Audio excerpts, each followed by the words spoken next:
gotta take. Respect is earned. If you're looking for a fight, try that in the big city. Try that in the hood. Try that in the big city. See how far you make it down the street. Around here, we take care of our own. You cross that line, it won't take long for you to fuck around and find out. I recommend you don't.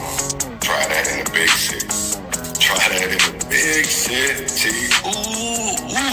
Try that in the big city. You cross that line, it won't take long for you to fuck around, find out. Tired of being patient. Tired of being your target. Tired of being oppressed. Tired of being misunderstood. Tired of having innocent black lives taken with no cause. Pain starts now. Pain starts now. Pain starts now. Try that in the big city. Try that in the big city. We ain't worried about y'all. Y'all worried about us. But try that in the hood. Yo, you're tuning in to the Urban Conservative. My name is Chaz Neal, revolutionary journalist based out of Minnesota. And we are being brought to you today by the Leon Block Network. We are all about transparency, truth, and accountability. The Urban Conservative is all about the news on the streets, gun violence, crime, politics, and how we solve our community's most hardest issues. How do we change our communities for the better? Let's get back to family, community, foundational roots. Let's make sure nobody gets left behind. Shut up and help. Today, man, we're going to get into a discussion and we will be talking about sundown towns. I know this has been a topic recently because of a song, Try That in a Small Town by Jason Aldean. And I'm actually kind of glad that it's brought up because I think a lot of it is history and a past that people don't want to talk about. And it doesn't have to be uncomfortable. It doesn't have to be that, that those areas are the same today. There might still be some kind of color codes that are still at play that prevents and oppresses people of color. That's not saying that the people in those communities are like the community back then, let's say the 20s, when there was sundown town. So I want to get into that, and I'm going to share, this is Wikipedia, what we're going to do first. Let me make this bigger. Oh, wait. Nope, that's not even Wikipedia. Whoops. Went to the wrong site. Here goes Wikipedia. All right, make it bigger.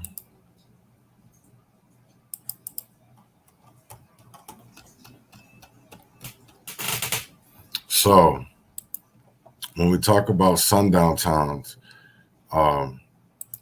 those are areas that were Black people weren't allowed. Those were areas where Black people, also known as sunset towns, gray towns, or sundowner towns, are all white municipalities or neighborhoods in the United States that practice a form of racial segregation by excluding non-whites via some combination of discriminatory local laws, intimidation, or violence. The term came into use because of signs that directed colored people to leave town by sundown. Now, as you guys remember, some of these signs right here that, let me take this off real quick and I'll put that back, that we literally had.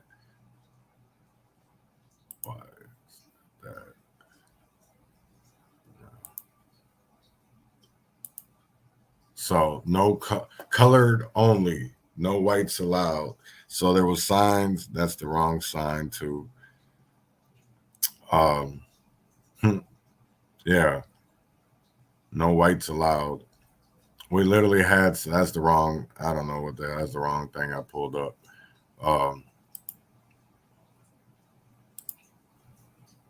So we'll go back to talking about sundown, but entire sundown counties and sundown suburbs were created as well. The practice was not restricted to just southern states, with New Jersey and other northern states being described as equally inhospitable to Black travelers until at least the early 1960s.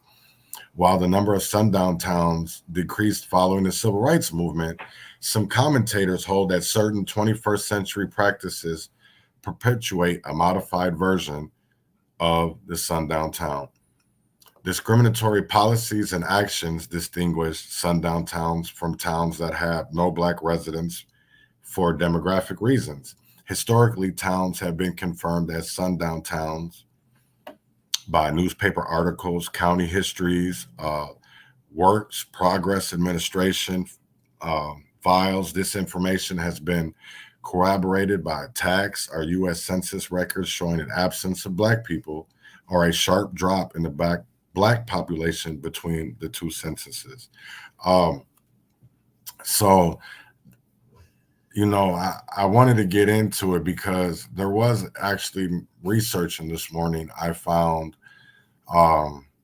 in what is called an act to prevent disorders in the night. And when I was reading that, I was like, what the fuck does that mean?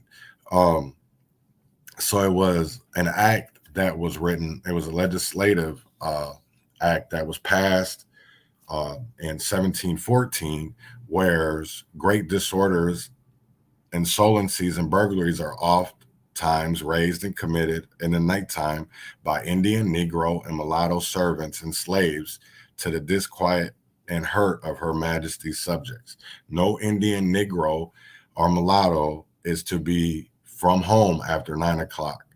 Now, why would they need to do a curfew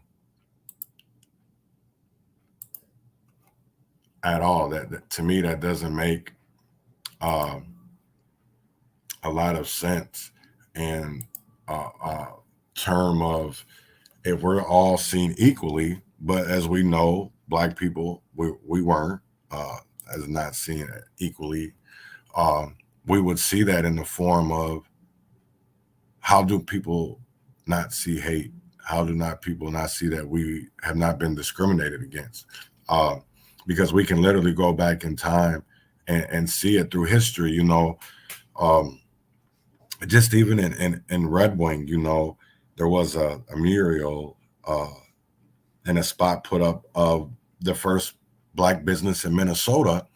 And I don't think people fully understand the significance of the equal rights meat market, the equal rights.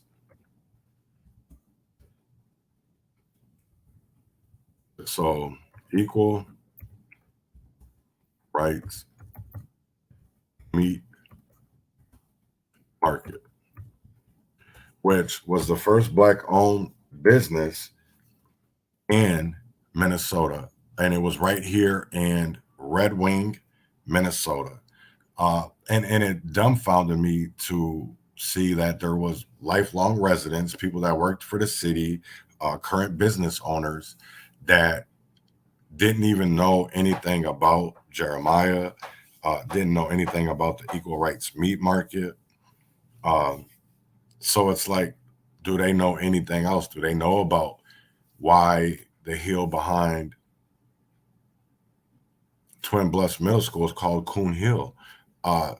Do they remember the cross burnings in the 1960s? Because the last documented one was, I believe, and I might be wrong a few years. That's why I'm not going to say the 70s, but I'm going to go 1968, I believe, was the last cross burning in Red Wing, Minnesota.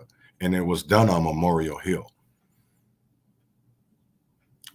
So I want people to really, you know, in 1968, 1969, that wasn't that long ago. I'm 46. I was born in 77.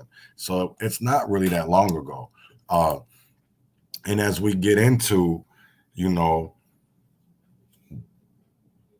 the acts, the ordinances, different things that were passed, we have to look at what we're looking at now when it comes to, you know, small towns, and not even just small towns, because redlining and racism and systemic is here.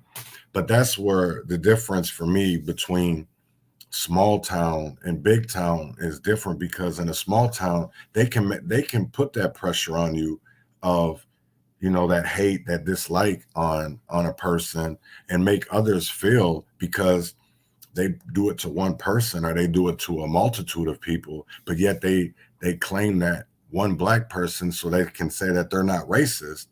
That to me is another form of being a sundown town, because you literally want to close out other Black Americans and to spotlight maybe one or two, while you have a whole other population of people suffering. To me, that's still being considered a sundown town, because do you consider them Black people Black anymore? That's the way I see it. I mean, I look at it even with the maintenance, the cleaning guy at the city hall. Man, the only time I ever see that nigga is when he cleaning. He be there at the odd hours. He ain't never there during business hours. Let's get back into sundown towns, because I'm going off on a little tangent. But I want to, there's a little video that I want to play, and it is on racism. And this is not even taken that long ago. It's from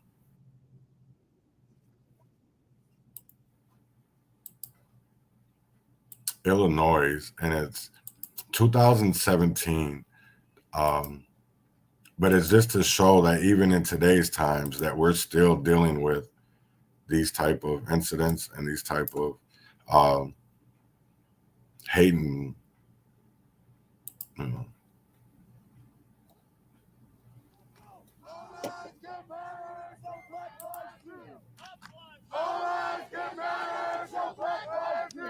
Amid protests for Black lives around the country, about 50 people gathered on a recent Sunday afternoon to call for racial justice in a small town called Vienna in southern Illinois.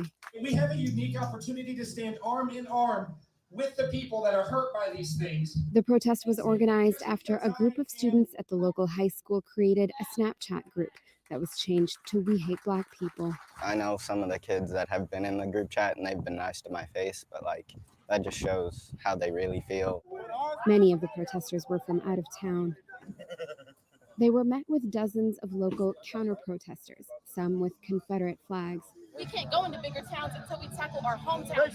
Why the hell are you separating it out? Because black people don't get the equality that white people Bullshit, they get the same as the whites. I grew up with white family and black family. I know what it's like. I know. Vienna has a violent history. 66 years ago, a cluster of homes belonging to the town's small Black population was set ablaze by white residents after a Black man was accused of beating a white woman and raping her granddaughter. In the years that followed, Vienna became known as one of several sundown towns in southern Illinois, towns where Black people had to clear out by nightfall or risk arrest, and often worse than that.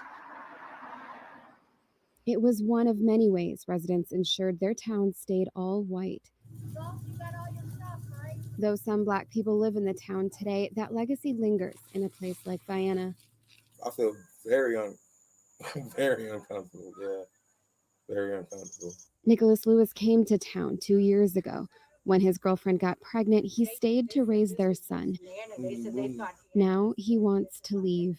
I feel scared, or like just even strange going around to the store, because I know all eyes on me. I started coming outside more and more, and seeing what it really was, and I'm like, damn, where's the Black people at? So you wasn't born yet, but still. As for the white residents, many of them don't see racism as a problem in Vienna at all. I never knew racism existed. We got along fine on racism. I was raised, I've had Black friends. I've had Black babysitters. I've had Black people who took care of me through my childhood. Black people nurtured me, mentored me. We were very best of damn friends. People just don't get it, the pain that racism causes. People may say, racism's gone, it doesn't exist anymore, but it's definitely still a problem.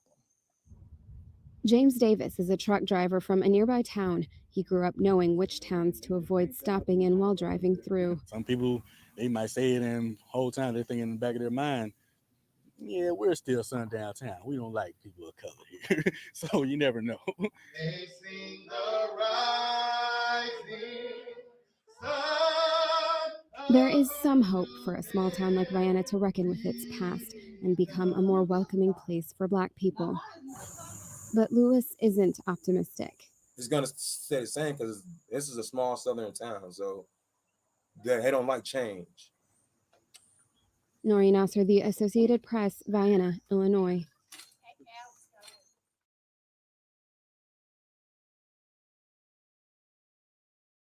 Recordings just got better.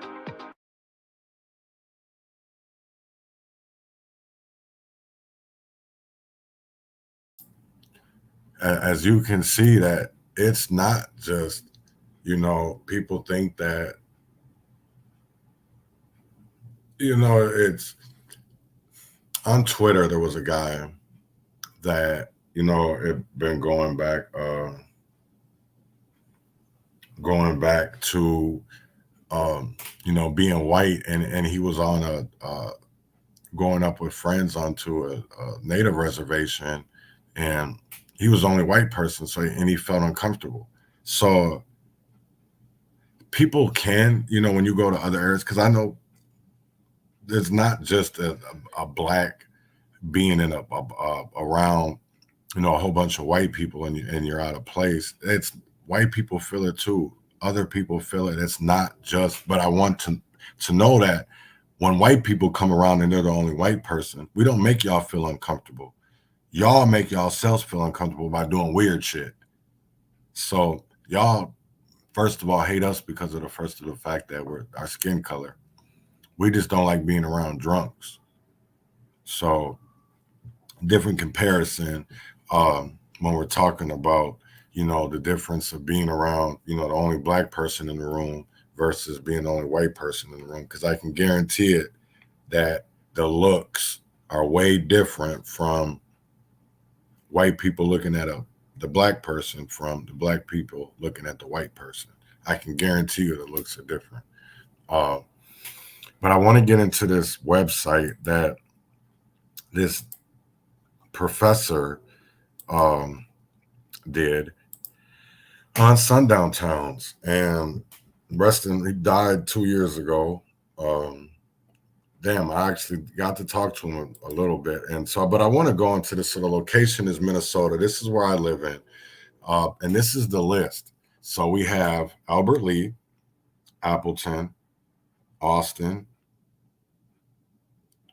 I don't know what the hell that is. Wacobic, Cannon Falls, Coleraine, Eagan, Edina, Fairmont, Granite Falls, Mankato, Marshall, New Brighton, New Ulm, Painesville, Pine Island, Red Wing, Redwood Falls, South St. Paul, St. Louis Park, Stillwater, Waseca, Worthington.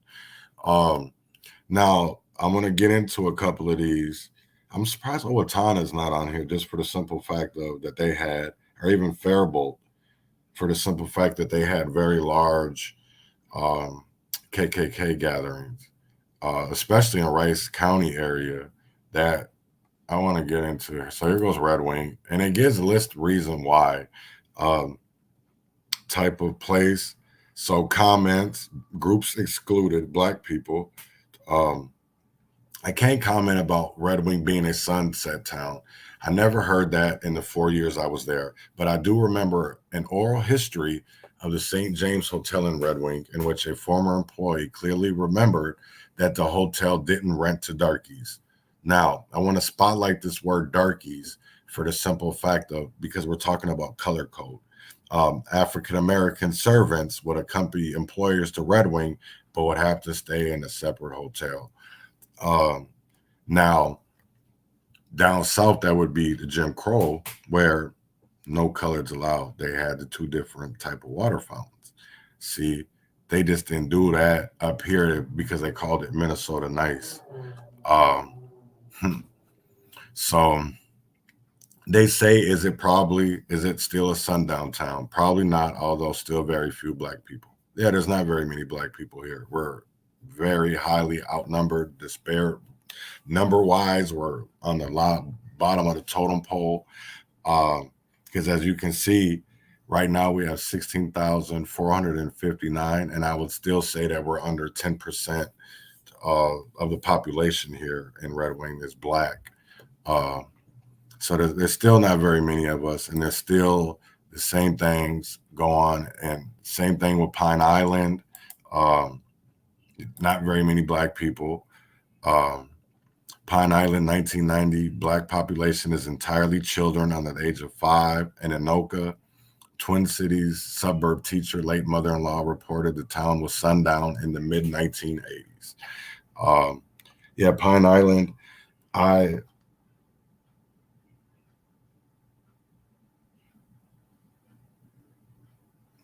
so if it, sorry about that, I just got a text message. If it, we're talking about Pine Island because I remember going to a protest, and it made national news. And let me get to it real quick because I want people to see this.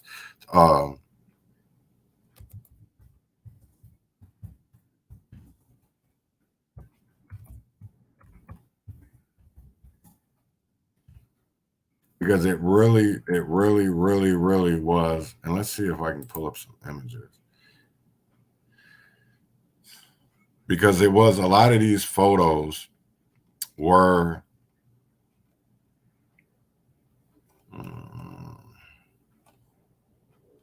and of course, I think it was actually the Post Bulletin that, because it made national news for the simple fact of that you literally had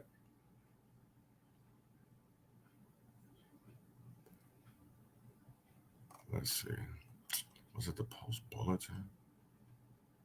Let's see. I'm just trying to find some pictures because there's some great pictures that literally you've seen it. There was across the street, there was literally people that were in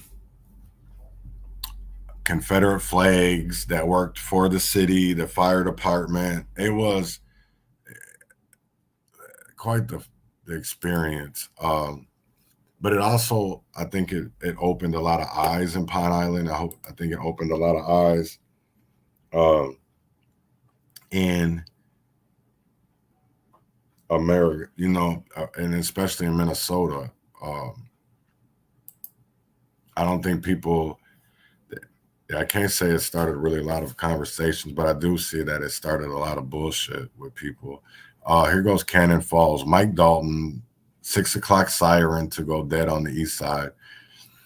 Cannon Falls, kids on the east side may soon have to find a new way to be called home for dinner. But I always wondered about that. And this is 2003 that, I don't know if people remember, but in them small towns that, the sirens used to go off at dinner time and lunchtime. Some people say that it has to do with being part of a sundown town, is that when the sirens went off, that was to alert Black people to go inside.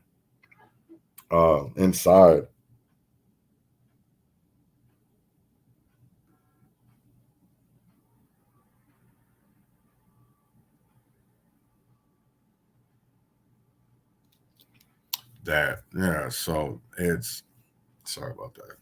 And it wasn't right. And they still do. I mean, growing up where my mom grew up in Black Duck, Minnesota, it was the same thing, lunch and dinner time. I never thought anything, other more depth into it. I guess, maybe being an innocent child, I guess I really didn't care about things like that. But thinking about it now, I really don't think that as being a sundown. I think just for me, there were so many Native Americans up there and, Hispanics, just because I was maybe, me and my sister and my brother were the only Blacks up there. Yeah, see, right. And I agree. I don't honestly believe that, the siren thing is a form of maybe saying that's a sundown, especially if they do it numerous times a day. If it was just at nighttime, or dusk, then I would say, you know what? Yeah, that's kind of weird. They only do it at nighttime. Like, come on now. But like to do it multiple times a day. I really don't see that as being a sundown because, you know, growing up, lunchtime is at noon and then dinner is at 6. So I really couldn't see that as being proof or even evidence of being a sundown town. I mean, maybe Dalton sees it differently. But I think for me, going back and looking at history and a lot of these names, a lot of these cities, you can tell just the history. I mean, let's go to Austin. I think I know something. See, violent expulsion. Mower County, where Austin had 36 blacks in 1890, 11 in 1930. Austin had 47 African Americans among 21,000 people. 1990, 1930, there was 10 blacks and 12,000 people. So, I mean, you look at the numbers, there's not many, 188 blacks. So riot drove out. So I don't know. Seeing that for me, I don't think spam, I know from being in Minnesota, you hear about Austin, the first thing that comes to my mind is spam, Hormel. And I don't think a lot of people know that there was a lot of things that happened in Austin so there was a riot in the 1920s with railroad workers. Winkles and other whites went down to the shacks by the tracks where the railroad was housing the switch house workers who been strike breakers and beat the shit out of them. They fled, and Austin got a reputation for inhospitality towards blacks that preserved into the 1950s. Blacks would not go to Austin. During the 1986 Hormel strike, the workforce was entirely white, except for one worker from Ghana. The town may have had one or two black families, perhaps the shoe signer. The beatings were apparently not labor related. Winkle just went down to have some fun. The white participants were not railroad workers, but might have had sympathy for the workers. There was a strike in the early 20s. One time, Hormel hired 40 niggers, and they put them all in the plant at one time. And at that time, they used to scab, really not their fault, but the companies that hired them scabbed them. Well, first of all, they hired them when the roundhouses were on strike. They hired a boxcar full of them. My cousin was up here, and we went to a dance in town. And so my cousin says, "You want to go over to the roundhouse where we're going to chase the niggers out of town?" I said, "What'd they do?" He said, they're scabbing on the workers in the roundhouse because they're on strike. Okay, let's go. Had a piece of shovel handle. We went. Truck drivers, roundhouse guys, packing house. No union then. We surrounded them at the roundhouse and broke it in and went into the roundhouse. The sheriffs or the cops couldn't do nothing because, hell, they were the same as the workers. We went in there and run the niggers out, hit them over the head, and tell them, get going. Alberts Creek runs through there, and some of them ran that way, and we was after them, chased them, and one of them fell in the creek. He got up in his feet, and he says, "Lord mercy, if he ever gets on my feet again, I'll never come in this town again." Then Hormel hired them 40. We run them out of town, somewhere between 24 and 33, little houses in the jungle, woods at the edge of the town. After supper, we got clubs and went down there, and we run them out. And after that, they didn't come out. They didn't come in no more because they knew they couldn't hire them. Note that the Hormel incident seems unrelated to any strike. And I'll tell you a good one. So one time we had Frank, I forget his last name. He was shining shoes in the barbershop, and then afterwards he bail hopped on the bus in town here, and everybody liked him. He'd never go in the packing house because he knew he couldn't. He didn't want to go there. So one day I was walking along, and here came a couple of niggers. And they stood by there by the bridge facing the packing house. And Frank says, "John, when the damn niggers start coming into this town, I'm going to get the hell out of here." And he was black. He didn't want them to come into town either. But we never had no trouble with Frank at all. Waterloo had some blacks. South St. Paul had some, Faribault had none, etc.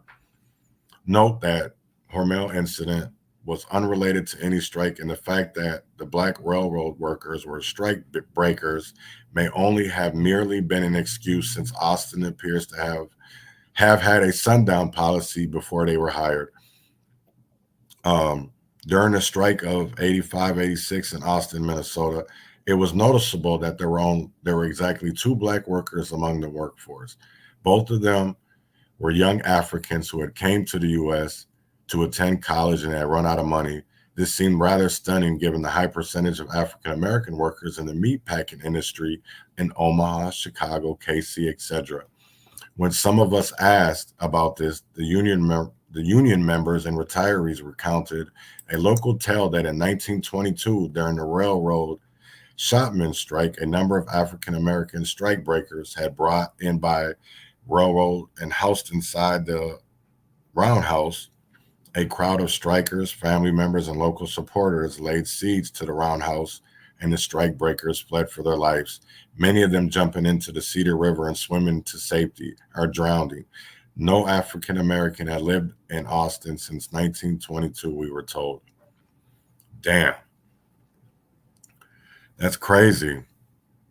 But yet people want to say that everybody's accepted, that everybody is, no, it's not. And I know this is years ago, but it just, and I'm not saying that these towns are the same, but there's still some of that same feeling. There's still some of that same hatred and systemic racism when you go to these towns. There's no other way around it.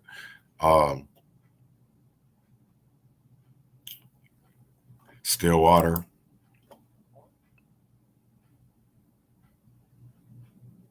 Nothing in this one.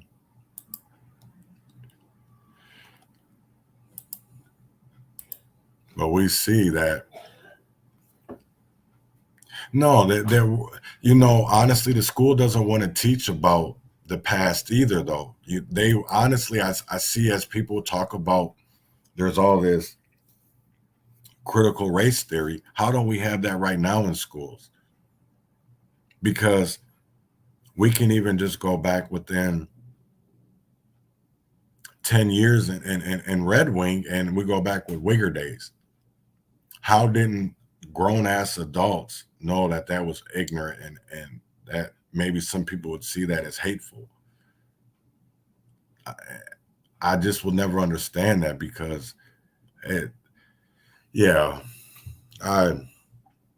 still, so, and I don't want to sit here and say that everybody is bad or anything like that, but it's really time to start being accountable and to have conversations about the past and the history, because Black people have been left out and out in the cold and shitted on for far too long. And it's time that we start getting the recognition. And I mean, shit, I think about Red Wing and Beth Berdine's dad, I forget his name, but how he started the HRA here in Red Wing. Why isn't that talked about? You know what I'm saying? Oh, Elmer Morris. Why isn't that talked about? Or there's so many other things that go on in this area that isn't talked about as kids.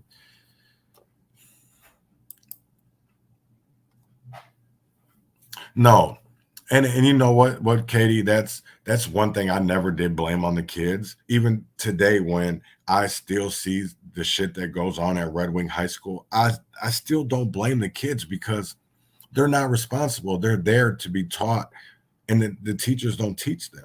They don't teach them the rights and the wrongs that has gone on in history, because in the past, because they don't understand it. They don't even get it. So how can they teach something that they don't understand? So I completely get it. I really do, because it's time that it's not about blaming the kids. It's about blaming the system that allows it and that doesn't want to take accountable and doesn't want to be responsible for the things that they do, because they settled that lawsuit but still didn't even acknowledge that they did wrong. And that's, for me, is the messed up thing, you know? Because, I just really don't understand it anymore of how we can ignore or negate the past and just act like it didn't happen and be like, oh, that's a conspiracy theory. No, it's not. It actually happened. And so I got one more article that I want to, and this is News One, and it talks about towns that Black people should be aware of.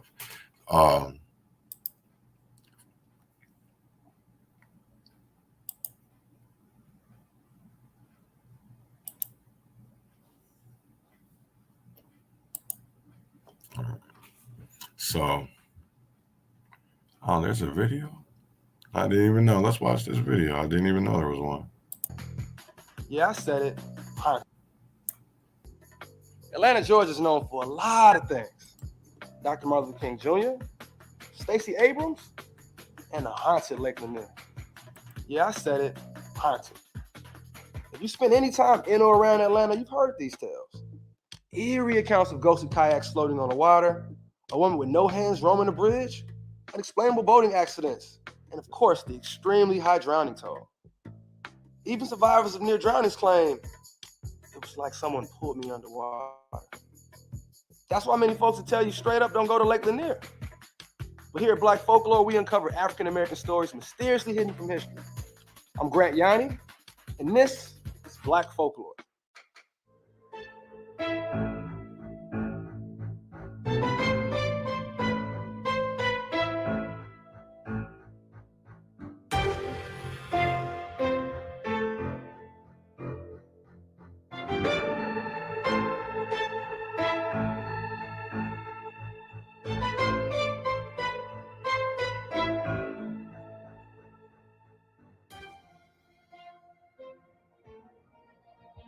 Lake Lanier is a beautiful, serene destination spot, picturesque, just 40 miles outside of Atlanta in Forsyth County, Georgia.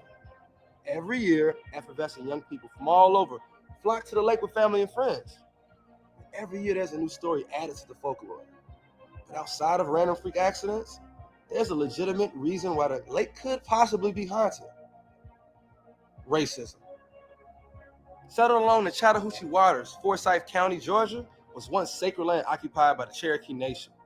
However, from the 1830s to the 1850s, the Indian Removal Act signed by President Jackson forced out about 100,000 natives from their homeland to what is now Oklahoma.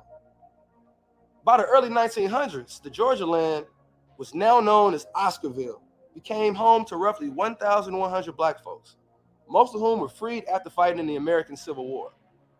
Many worked as field hands, farmers, carpenters, or performed odd jobs for white residents in the surrounding neighborhoods. They managed to make a decent living for themselves, creating a healthy, thriving community, churches, schools, and small businesses. But all of that would change in September of 1912, when 2 separate sexual assaults against white women were reported, and the white people in town pointed the fingers at young Black men as the alleged culprits. The first incident on September 5th involved 22-year-old Ellen Grice, who claimed 2 Black men tried to rape her. The Forsyth County Sheriff arrested 5 Black men for the alleged assault. A week later, on September 12th, 18-year-old May Crow was raped and beaten and found the next morning half naked, bloody, and hidden under a pile of leaves. Searchers would allegedly find a small pocket mirror at the scene of the crime that was said to belong to Ernest Knox, a 16-year-old Black boy from Cumming, Georgia. Knox, along with 4 additional Black men suspected to be his accomplices, were arrested and taken into custody. As word spread of the attack on Crow, whites became increasingly angry, and a lynch mob of more than 2,000 formed in front of the jailhouse where the boys were being detained.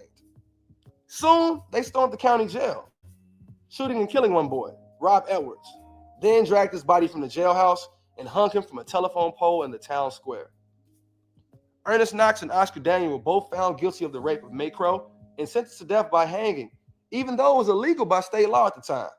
5,000 whites congregated in the town square of Cumming to watch 2 teenage boys publicly hanged for an alleged crime they never had the opportunity to fight.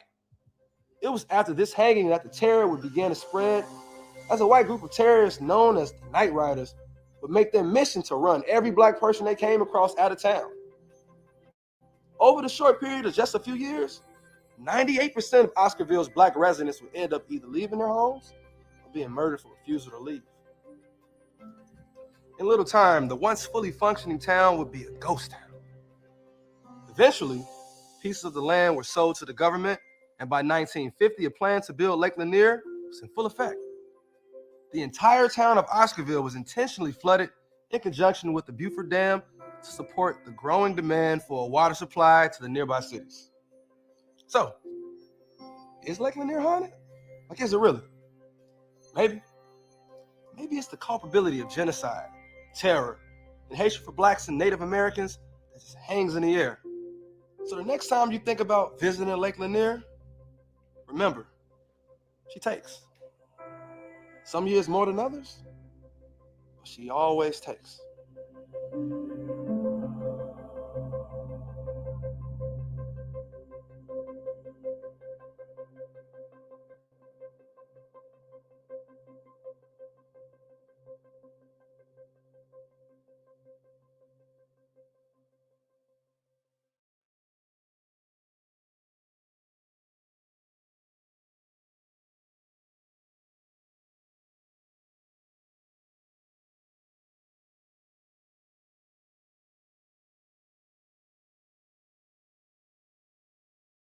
One more thing that I want to show before I end this today is boat. So you can see free speech in danger. Red Wing Klan seeks big state KKK meet. So this was Winona Daily News, Owatonna, the Golden Seal Clan. So I want people to see, look at this shit. I don't think there was one picture, and I want to see, here goes Owatonna. This right here is the picture that I really wanted to spotlight. Is this one right here. So this is 1925 photo provided by the Steele County Historical Society via the Rochester Post Bulletin, shows the state Ku Klux Klan conclave at the Steele County Fairgrounds in Owatonna, Minnesota. See, damn, look at that. That's crazy, man. But yet there's no racism in Minnesota. There's no racism in America. Stop it. Oh, now you guys ain't even seeing it. Let me show it while I'm over here talking shit. Yeah, right there. So this picture that you're seeing on the screen right now, that's Owatonna, Minnesota at the Steele County Fairgrounds. But y'all tell me that there is no racism in that southern Minnesota wasn't buck wild. Y'all keep on believing that. Y'all keep on telling yourselves that there wasn't no racism, that our history isn't fucked up, because it is. And that's not even to say it in a bad term, because that's the past. But we can't move forward without talking about the past. We just can't negate that past, because it still affects us today, because we haven't moved forward. If we had moved forward, Emmett Till would have justice. Tamir Rice would have justice. We wouldn't be out here still screaming Trayvon Martin's name. We wouldn't be out here still screaming Richard Risher's name. We wouldn't be out here still screaming George Floyd's name, because we wouldn't have to been saying any of those names. And with that being said, it's almost 12:30, so I know people got to go to lunch. Y'all go get your lunch. And win or fail, freedom or jail, heaven or hell, wish me well. Y'all have a great one. Every day, fighting for my life. Every day, fighting for my life. Fighting for my life.